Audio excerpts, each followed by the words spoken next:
Welcome to Roosevelt Live, Season 2.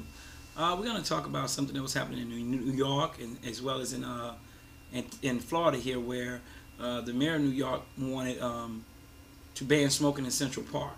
And I thought it was bizarre that you're trying to stop a person from smoking in a park because it's an open area.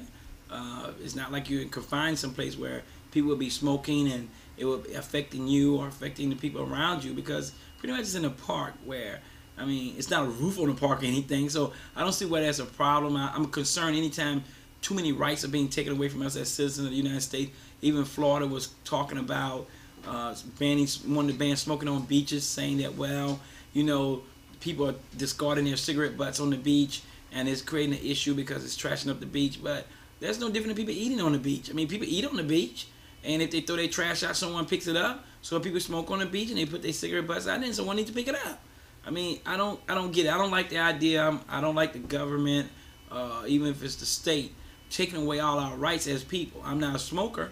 I don't want to be in a confined area with smokers, but I don't want people to be told they can't smoke in public. It sounds cuckoo to me. To probably, what are we gonna do next? Prevent people from smoking and walking down the street because they may throw a butt on the ground there, and somebody's gonna have to pick it up. And that's what the street sweepers come in. They sweep up the trash. I mean, maybe they shouldn't throw it down there, but it happens every day. What are we going to do next? Stop people from smoking in their cars because they have an ashtray in the car? We're going to stop them from smoking in the car because they might be careless and drop the cigarette or something in the car may catch on fire? I mean, we just can't stop people from smoking in areas that has nothing to do with a crowd of other people. Now, somebody say, well, Roosevelt, there's a lot of people on the beach. Well, yes, a lot of people on the beach, but the beach doesn't have a top on it. So I say leave the people alone in Central Park. You know, that's in New York. But this show goes further than just Tampa Bay, so sometimes we must speak on issues that are outside the Tampa Bay area, outside the state of Florida. But I also leave the people alone on the beaches here in Florida because it doesn't make any sense to try. Who's going to police that? I mean, if you ban cigarette smoking on the beach, who's going to go down the beach and see who's smoking? And if they are smoking, who's going to be responsible for, A, giving them a citation? And then where's that money going for that citation? I mean, it makes no sense. You're going to hire somebody to try to figure out who's smoking on the beach, waste more of our tax dollars worrying about that. It's none of our business who's smoking on the beach. Just tell people or try to do what we normally do and try to make sure people clean up behind themselves to the best of their abilities. But I do not agree under no circumstances that we should ban smoking on the beach, because I just think it's ludicrous. And I don't know why people are coming up with these crazy ideas. I mean, we have to stop all these new laws that keeps making us a communist country. Because if we continue this type of behavior, pretty soon we'll be able to do absolutely nothing without permission. Everything will be banned from us. And you could take a brick away maybe out of a pile and no one noticed it. But I can tell you what, over a long period of time, you'll notice those bricks missing. But by then, it's too late. You don't know where they went, and you don't know how to get any more. And that's a metaphor, of course. But that's for taking away each and every one of our rights slowly. And it's easy to do because smoking back in the day was a big issue. So when people first banned smoking in buildings, everybody was like, yay, yay. Everybody was happy about that. Then they banned it in the restaurants and certain other places, and everybody was like excited. And I can see restaurants where people are smoking and you're trying to eat, and it could be an issue. But the list kept moving. It never stopped. It just kept increasing. And what's next? And I say we have to stop somewhere. And it's time to stop now. And if you don't watch it, your rights are going to go away. And once they're gone, no one's going to pass legislation to get them back. So we don't want to wind up like some of these other countries where you can't do certain things. Pretty soon you won't. Even I spoke up last week, as bad as this funeral, the people was marching at the funerals or protesting at the funerals. I said, hey, I hate that idea, but I don't want to take away anything part of the Constitution. I don't want to see the First Amendment being modified because it's only a matter of time before the first time we modify for one thing, it's going to continue to roll into a point where they're going to fix it to where it's gonna agree with whomever's making these changes. And with in a country of 300 million people, we can't have a handful of people making these decisions that's affecting all our lives over and over and over again. So I don't know. That's just my opinion when it comes to smoking on the beaches. That's my opinion when it comes to smoking in Central Park. And I did hear a case several months ago where people was trying to stop people from smoking in their own vehicles if they had children in there. Now I know it's not a good idea to smoke in your car when you have your kid in there, but I don't think it's the government's business to tell you what you can do in your own car. I mean, yeah, drinking is one thing, but I don't think the government should tell you you can't smoke in your vehicle. If it's your vehicle, it's not marijuana, it's not crack cocaine.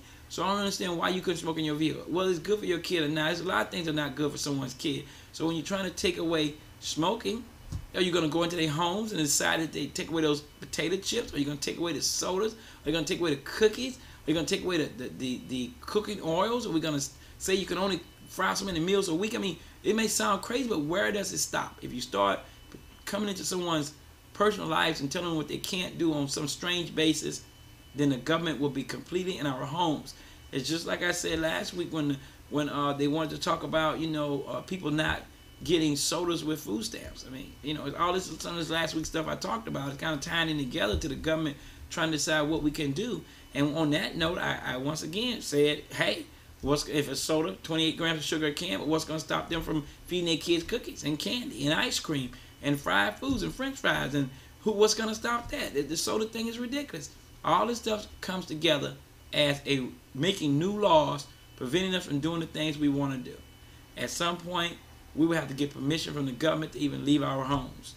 You tell me what you think about that. I really believe that we're going too far, and we need less government in our homes. We need less government in our business, and we need to start being about our own business again. We need to take back some of these laws that have been taken away from us and stop the ones that's trying to be taken from us. And that's just my opinion.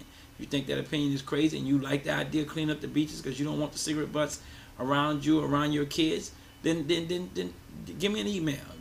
Send me something out there at liveroosevelt@gmail.com and tell me, hey, you like the idea. If you understand that the government is taking away our rights, slowly but surely taking them away, and we don't notice it. Like I said earlier today, before September 11 came into place, Ybor City had those cameras down there. And the city council actually didn't know nothing about them. They knew what was going on, and they actually were confused, and they didn't know that they passed any bill or any legislation or any type of agreement to put these cameras in Ybor City. Then they claim, well, the cameras are in there because we're trying to catch criminals, and it's ridiculous. You know how many people was in Ybor City? The cameras were so close up. I mean, they right on you. You're right down the street. They all over you. Somebody might say, well, why do you care about that? Well, I'm not a criminal. But what I do know is that I was trying to figure out what was the use of those cameras. If you ain't catching nobody, what you going to do in the middle of the night? Run down to Ybor City? And it's funny about those cameras because they were just getting ready to repeal it. And then September 11 happened, unfortunately. And then all of a sudden it was good to have cameras in Ybor City. But the weird thing about those cameras in Ybor City, every time something happens down there, and I've asked some of the officers, well, didn't you see it on the camera? They claim the camera's not working. So I don't know. I mean, I got a spot down there in Ybor City, and I remember one day somebody broke my glass out of my window of my building, and I asked the officer when they came up, it's directly across the street from one of those camera domes. And I said, well, can we see who did it? Oh, the camera's not working. I believe the cameras do work. I don't know. I've had some people say the cameras do work, and some people say the cameras don't work. Well, I don't know. It all depends. I think it all depends on what happens. Maybe a simple broken window is not worth it, but I think if something serious happened, I think those cameras do work. But that's just my opinion. If they're not working, then they take them down then. If we got a bunch of broken cameras, then we need to get rid of them. But I think they work. But you tell me what you think about that. You think the government is too close in our business, or you think it's not close enough? You know, we're getting to change a lot of senators here coming up in the next couple of weeks, along with the governor of the state of Florida. And maybe there's some of the issues you want to raise in, hey, what should we do about this stuff, the up-and-coming governor? Tell me what you think. Email me at liveroosevelt@gmail.com. Check out segments of the show on YouTube.com/Roosevelt Live. Or like I said again, we're streaming live this year. You can go out to tbcn.org. Click on the, I think it's a follow us or button and follow instructions, or the whatever, view us or whatever it's called out there, and follow the instructions. I'm Roosevelt with Roosevelt Live, and that's my opinion. Give me yours.